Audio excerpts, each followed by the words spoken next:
Renuka is the managing director for the ABN Group. She joined the group in February 2008 as the head of finance and served in various key positions prior to being appointed managing director.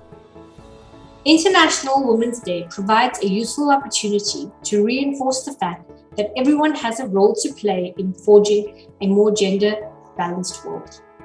It is a day for celebrating the achievements of women and for calling for gender parity. Women across the world come together to celebrate the social, the economic, the cultural, and the political achievements of their fellow women. It is also a day that marks a call to action for accelerating women's equality. Now, just as we thought that we had gotten over the worst of the pandemic, the world experienced an onslaught of political unrest, first in the Middle East and now in Europe. And if there ever was a time that we desperately needed empathetic, people-centric, and humble leaders, now would be that time. It is in times of adversity that true leadership is tested. And it is exactly for this reason that the Forbes Women Africa Leading Women Summit was created, to provide a platform that allows leading female voices to address these challenges and to find solutions, which brings me to the very next part of this summit. It is now my honor and my privilege to introduce our keynote speaker for this afternoon, Tanzanian President, Her Excellency Samia Suluhu Hassan. A native of Zanzibar, she is the first female president of Tanzania and the third female head of government of an East African community country, taking office on the 19th of March 2021 after the passing of President John Magufuli. Samia Suluhu Hassan also became one of two serving female heads of state in Africa, alongside Ethiopia's Saleh Workwe Zewde. She will be interviewed by Forbes Africa's managing editor, Renuka Methil. I hope you enjoyed the talk. Thank you. The keynote interview is with Her Excellency Samia Suluhu Hassan, who is the sixth president and the first female president of Tanzania. She is the third female head of government of an East African community country. 54 countries in Africa, but she's among a handful of female presidents the continent has ever had. She's Tanzania's first female president, having taken over at a critical time after President John Magufuli's untimely death exactly a year ago. Today, joining us from Dar es Salaam for this keynote interview at the Leading Women Summit is none other than Tanzanian President, Her Excellency Samia Suluhu Hassan. Madam President, thanks so much for joining us today. It's a pleasure to have you. Thank you. It's a privilege to me. Madam President, if I may start, you took over as your country's president at a very crucial time, also in the middle of a global pandemic. How did you manage to overcome some of the immediate challenges and actually set the tone for change? Yeah, actually, it was so challenging, as you said it right, that I took this position when the world was grumbling and struggling with the COVID pandemic. Tanzania wasn't spared. We were in the same situation. And so the first thing we did, me and my team, is to, first of all, to agree to remove the denial that we don't have the disease, to accept the situation. And then we formulated a committee, National Task Force, which studied the situation and gave us the scope and magnitude of the disease, and then came up with some recommendations which we implemented. And one of the recommendations was we should immediately join the COVAX facility so that we can start receiving vaccines and start vaccinating our people. So that's how we started managing the pandemic, yes. But again, following all directives by the health experts worldwide. So we expanded education to the community, telling them what to do, how they can protect themselves. Yes, so that's how we managed. But then setting the tone for change, it was like, as you are aware, that African countries, there are all these stereotypes with the female presidents. But then what I did was, first of all, building a trust to the community that whatever I was preaching, I was doing it practical. And they saw the output, the results of what I was preaching. But again, participatory style of leadership. I took every organization on board, whether the traditional and cultural leaders, religious leaders, local government leaders, and all of us in the government. We did it in a participatory manner, so everybody was on board, and no one would say, like, I don't know this, I didn't want this. So it changed the tone. And actually, they're treating me like mama. They're treating me like mama. So they are working with their mama, and things are moving. Things are moving, yes. So that's how I set the tone of change. Yeah. Madam President, you mentioned the stereotypes about female leadership. That is, in fact, going to be my next question. We also mentioned participatory leadership, which is great. But did you ever imagine become president? No, never. Never. I didn't imagine that. Actually, I became a vice president, and I may say that was by chance.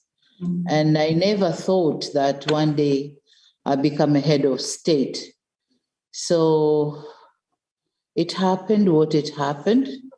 And due to the directives of our constitution, Article 37, I think, sub-Article 5, which gives the directives, if such situation happened, then what should be done.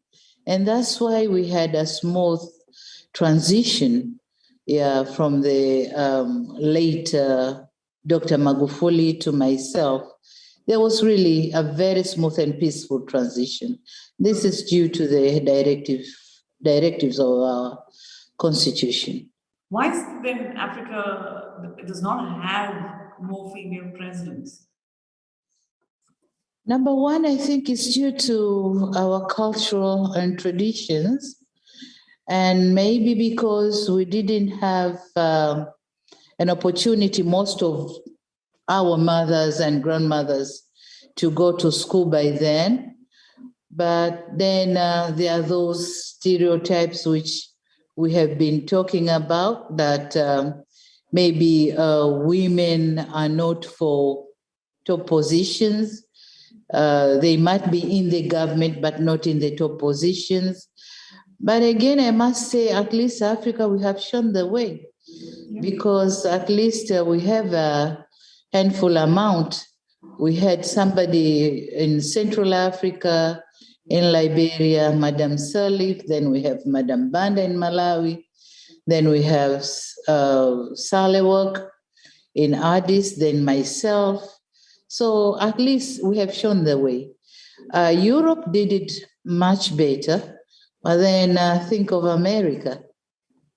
So peace, stability, development, they're all important, crucial factors to bring in foreign direct investment. As a head of state, how are you trying to change that lexicon? On investment, we start with focusing on undertaking the legal, fiscal, and monetary reforms. And with that, we created a favorable environment for investments to come in. and a lot of investments have been registered in the country. And so really there is much development from March when I took over to date. We have recorded a good number of projects, investments which came from the foreign country to our country, but also within the country. We have recorded a good number of investments which are now going on. And these investments have been able to widen the scope of tax collection, revenue collection.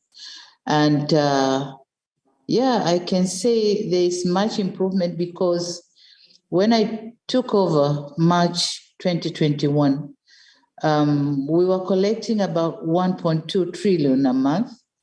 But by December last year, we reached 2.5 trillion in a month. And our average collection is not less than 97%. We vary 97, 99. We haven't reached. We reached over 100 in December, maybe in August last year, but then the rate is 97, 99. So there has been an increase in revenue collection, and these were sent back to the community to circulate within the community and improve the economic condition of our people. Yeah. But how much is the economy actually growing? I mean, are you particularly looking at any new industries or perhaps even reworking old sectors such as tourism? Mm-hmm. Yeah, tourism, yes. In Tanzania, we are doing the diversification of economy. We just only work on one sector. We are doing tourism, but then we have a policy of industrialization. Mm-hmm. So tourism during the pandemic went down severely, but then now we are picking up. A lot of tourists are coming, so the sector is doing better again. But again, when industrialization, as I have said, we have registered a lot of manufacturing projects, but again, some other projects, industrial parks. But then we have a challenge of insufficient power for industrialization, of which we are working on a project that will generate enough power for the industrialization process. But then we have to work on infrastructure development. And we are working on around 4 ways of transport and transportation. We are working on air transportation, construction of more airports, purchase of more aircrafts, but then we are working on a railway, construction of railway. We are building a railway of about 1,800 kilometers, a standard gauge railway, which is going to connect us to the neighboring countries, Malawi, Burundi, and Rwanda, Burundi, and DRC. But again, we are working on water transport at the lake and at the ocean. At the ocean, we are going to be connected with Mozambique and Comoros. At the lake, other Great Lakes Basin. We are going to connect with the countries in the Great Lakes Basin. But then we are also working on the roads, the rural roads, which will help us as feeder roads, taking agricultural produce from the farms to the main markets. But we are also working on the main roads, which are going to connect the provinces of Tanzania plus districts of Tanzania. So we are trying hard to improve all those. But again, we don't forget the connectivity, not by roads and air, but connectivity on ICT. So we are working on ICT to be connected to the world and being able to create even more favorable environment for doing business. Industries. Yes. Yeah. And what about the SME sector, ma'am, in rebuilding the economy? I'm sure that's a sector that suffered everywhere because of the pandemic. But any new opportunities, any upskilling of the youth? What are the new innovations and opportunities emerging from the pandemic that we see? Yeah, on SMEs, we have a policy of formalizing the informal sector. And by informal sector, we mean all those who are doing the petty trading, the women who are selling food, the motorbike drivers, all those who are doing the petty trading. We have reformed the laws which govern them. We have working on reduction of taxes and levies, which they were used to give to the government. But again, we have formed their own cooperative societies.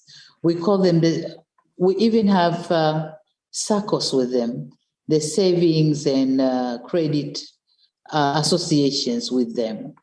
But again, we have a challenge of construction of favorable places for them to do their business, their marketplaces, of which we are now starting to construct. But again, we have many projects that are going to support us in the construction of the marketplaces where these petty traders are going to do their business on 24 hours, providing them with necessary basic requirements like water, better toilets, electricity. So, yeah, we are working on them. But again, we have connected them to the banks for the provision of capital. And they are doing better. Before doing that, our streets in Dar es Salaam city were all full of these petty traders. But now if you come to Dar es Salaam, you could see the real scenery of the city, beautiful city of Dar es Salaam. Yeah. How is Tanzania aiming to join with bigger African economies like Nigeria and South Africa? How is it going to be taken in the same breath as the big It's a long way to go. It's a long way to go because, as you said, Nigeria and South Africa, they are the big giants. But having the industrialization policy, having the infrastructural development, having the proper banking system, capital provision. But again, we have a very good environment for doing business. More and more investors are coming to our place. More FDIs are poured in our country. So we believe that having all this plus abundance of natural resources and skilled labor, we are going to reach where they are. We are determined. Yeah, we are determined because we have everything. But again, you know what? Tanzania is strategically located. We haven't used that geographical advantage which we have, but we are now going to use it because Tanzania is a gate to Africa. So we are going to use our geographical advantage to improve our economy. And surely, yes, we're going to be like South Africa and Nigeria. Making the most of all the advantages that we have. That was Madam President Samia Suluhu Hassan joining us from Dar es Salaam, Tanzania. We've come to the tail end of the Folksman Africa Summit. Thank you so much, Madam President, for joining us today.